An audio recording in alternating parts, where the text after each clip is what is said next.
കണ്ണൂർ ഇരിക്കൂർ കല്യാട് പുള്ളിവേട്ടയ്ക്കൊരു മകൻ ക്ഷേത്രത്തിന് സമീപത്തെ സുമതിയുടെ വീട്ടിൽ നടന്ന കവർച്ചയിൽ മരുമകൾ ദർശിതയുടെ പങ്കുകൂടി അന്വേഷിക്കുകയാണ് പോലീസ്. വീട്ടിലെ ഷെൽഫിൽ സൂക്ഷിച്ച 30 പവൻ സ്വർണവും 4 ലക്ഷം രൂപയും നഷ്ടമായതിന് പിന്നാലെയാണ് ദർശിത കൊല്ലപ്പെട്ടത്.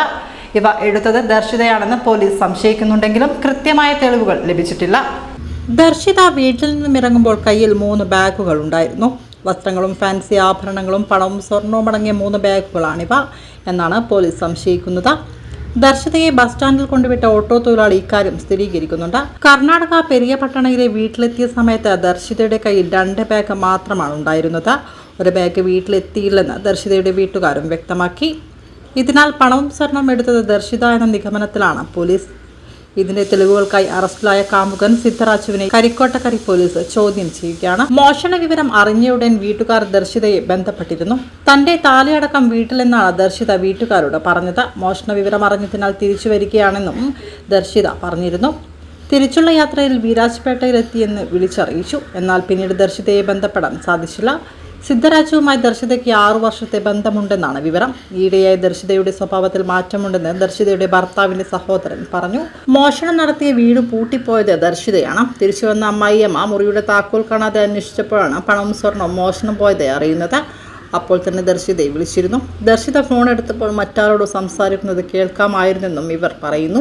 പിന്നീട് വിളിച്ചപ്പോൾ ഫോൺ എടുത്തത് ഒരു പുരുഷനായിരുന്നുവെന്നും അപ്പു എന്ന് പറയുന്ന പോലെ തോന്നിയെന്നും വീട്ടുകാർ പറയുന്നു. ഈ കുടുംബത്തിന് സിദ്ധരാജുവിനെ കുറിച്ച് വിവരങ്ങളൊന്നുമില്ല. ദർശിതയുടെ സംസ്കാരം കർണാടകയിലാകും നടക്കുക. ഇയാളെ ഇരിക്കൂർ പോലീസ് കസ്റ്റഡിയിൽ വാങ്ങിയ ശേഷമായിരിക്കും ഇവിടുത്തെ ബാക്കി നടപടികൾ. ഹാർഡ്വെയർ ഷോപ്പിലെ ജീവനക്കാരനായ സിദ്ധരാജു കർണാടക പെരിയപട്ടണം സ്വദേശിയാണ്. ഹൊൻസൂർ സ്വദേശിയാണ് ദർശിത. മകളെ വീട്ടിൽ നിർത്തിയ ശേഷമാണ് സാലിഗ്രാമത്തിലെ ലോഡ്ജിലേക്ക് പോയത്. ഇതിനു മുൻപും പലതവണ സിദ്ധരാജു ദർശിതയുടെ കയ്യിൽ നിന്നും പണം വാങ്ങിയിട്ടുണ്ട്. കടുത്ത സാമ്പത്തിക പ്രതിസന്ധി ഉണ്ടായിരുന്നെന്നും പ്രതി പോലീസിന് മൊഴി നൽകി. ഈ ബന്ധം ഫോൺ ഭയങ്കരമായിട്ട് ഉപയോഗിച്ചു പോലീസുകാർ പറഞ്ഞു. ഈ ചങ്ങായിയായിട്ട് ഭയങ്കരമായിട്ട് ഫോൺ വിളി ഉണ്ടായിരുന്നു. അപ്പോൾ അത് അയാൾ ചിലപ്പോൾ എല്ലാം കാര്യങ്ങളെല്ലാം പറഞ്ഞു കൊടുത്തിട്ടുണ്ടാവും.